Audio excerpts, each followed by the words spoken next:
Good morning అండి. మొత్తానికి TDP Janasena అధినేతలు ఇద్దరు కూడా కలిసి సంక్రాంతి సంబరాలు జరుపుకున్నారు. ఎలా అనిపించింది? అందరికీ నమస్కారం అండి. సార్, మంగళగిరి నియోజకవర్గం మందడం గ్రామంలో తెలుగు జాతికి స్వర్ణయుగం సంక్రాంతి సంకల్పం అనే ఒక కార్యక్రమాన్ని ఏర్పాటు చేసి అక్కడ జనసేన పార్టీ అధినేత పవన్ కళ్యాణ్ గారు, టీడీపీ పార్టీ అధినేత చంద్రబాబు నాయుడు గారు ఇద్దరు కలిసి, రెండు పార్టీల నాయకులు కార్యకర్తలు కలిసి అక్కడ ఏదైతే ప్రజలు అమరావతి ప్రాంతంలో, మందడం అనేది అమరావతి ప్రాంతానికి సంబంధించిన ప్రాంతం, విలేజ్ అండి అది. అక్కడికి వెళ్లి భోగి మంటల కార్యక్రమంలో ప్రజలతో కలిసి వాళ్ళు పాల్గొనటం రాష్ట్ర వ్యాప్తంగా ప్రజలందరూ ఆనందించారు.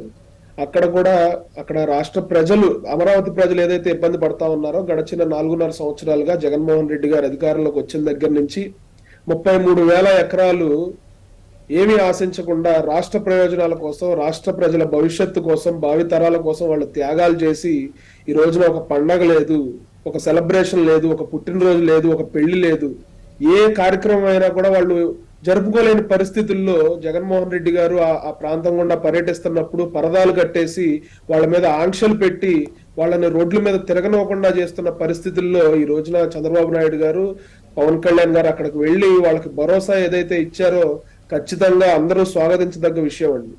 ఎందుకంటే ఒక సెంటు భూమి ఇవ్వాలంటేనే 1కి 100 సార్లు ఆలోచించుకునే ఈ రోజుల్లో ఏమీ ఆలోచించకుండా వాళ్ళు 33,000 ఎకరాలు రాష్ట్ర ప్రయోజనాల కోసం ఇచ్చేసి, ఇటు కౌలు డబ్బులు రాక, అటు వాళ్ళు చేసుకునే ఉపాధి కోల్పోయి, వాళ్ళ పిల్లలకు ఉద్యోగాలు రాక, వాళ్ళ ప్రాంతం అభివృద్ధి చెందక, నిత్యం పోలీసుల ఆంక్షల మధ్యలో వాళ్ళు కొట్టుమిట్టాడుతూ, పోలీసుల ఆంక్షల మధ్యలో వాళ్ళు నలిగిపోతూ ఎంత ఇబ్బంది పడతా ఉన్నారో నాకు స్వయంగా తెలుసండి.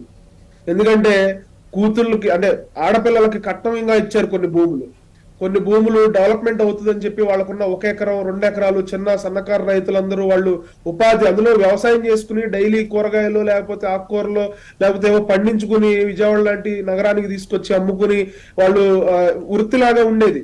ఈ రోజున అది కూడా వాళ్ళకి లేదు.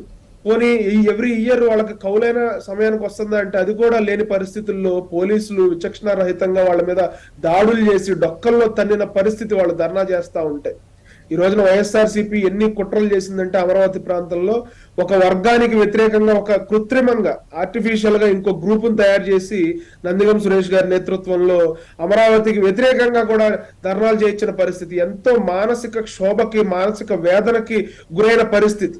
ఇంట్లో ఆడపిల్లల్ని కట్నంగా ఇచ్చిన పొలం వాళ్ళకి చేతికి రాక గవర్నమెంట్ చేతిలో ఇరుక్కుపోతే అల్లుళ్ళ చేతుల్లో వాళ్ళ ఎన్నో మాటలు పడుతున్న పరిస్థితి.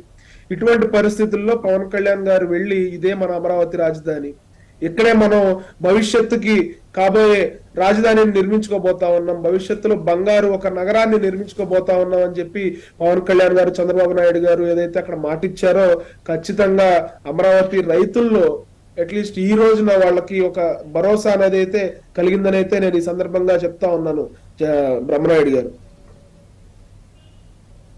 అయితే ఇందులో భాగంగా కొన్ని జీవోలను కూడా పవన్ కళ్యాణ్ గారు, చంద్రబాబు నాయుడు గారు భోగి మంటలు వేసి తగలబెట్టడం జరిగింది. ఎందుకంటే ఫస్ట్ నుంచి అన్ని కూడా ప్రజా వ్యతిరేక విధానాలే జగన్మోహన్ రెడ్డి గారు అవలంబిస్తా ఉన్నారు. జియో నెంబర్ 217 కానీ, జియో నెంబర్ 1 ప్రజల్లో తిరగడానికి మేము ఆంక్షలు పెడతామనేది కానివ్వండి, జీవోల్ని అసలు బయటకి పబ్లిష్ చేయకుండా సీక్రెట్ జీవోల్ని తీసుకొచ్చే విషయం అవనివ్వండి, ఏ విషయం అయినా కూడా అన్ని ప్రజా వ్యతిరేక విధానాలే జగన్మోహన్ రెడ్డి గారు తీసుకొచ్చారు. కాబట్టి ఆ జీవోలను కూడా వాళ్ళు ఆ భోగి మంటల్లో వేసి తగలబెట్టడం జరిగింది.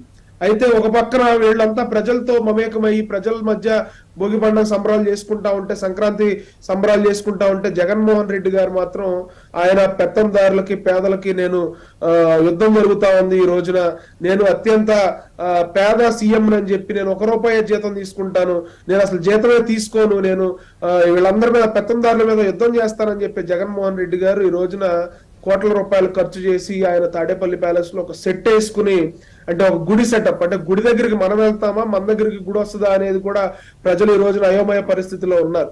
ఆయనే 2 కుర్చీలు వేసుకుని సతీ సమేతంగా అక్కడ కూర్చుని ఎదురుగుండా కొంతమంది డప్పుగాళ్ళని తీసుకొచ్చి వాళ్ళతో మిమిక్రీలు చేయించుకుని ఆయనే పొగిడించుకునే పరిస్థితి ఈ రోజున రాష్ట్రం అంతా కూడా ముక్కు మీద వేలేసుకునే పరిస్థితి ఉందండి.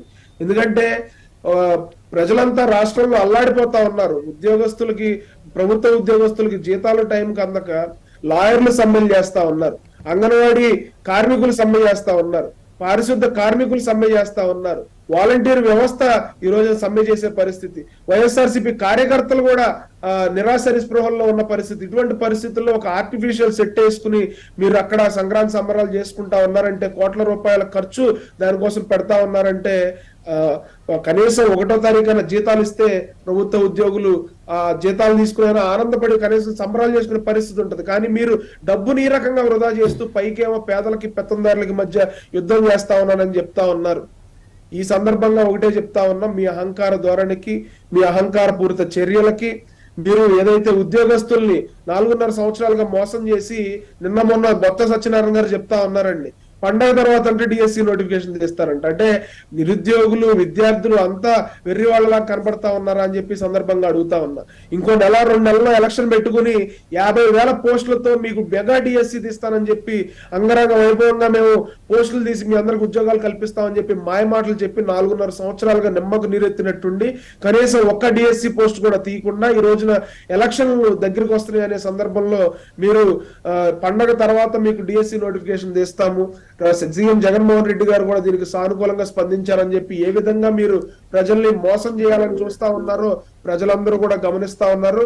కాబట్టి రాష్ట్ర ప్రజలందరూ కూడా మీరు చేసే నాటకాలు, మీరు చేసే డ్రామాలన్నీ గమనిస్తా ఉన్నారు. కాబట్టి ఖచ్చితంగా ఈ పండగ తర్వాత రాష్ట్రానికి మంచి రోజులు రాబోతా ఉన్నాయి అనేది అయితే మాకైతే అనిపిస్తా ఉంది బ్రహ్మనాయుడు గారు.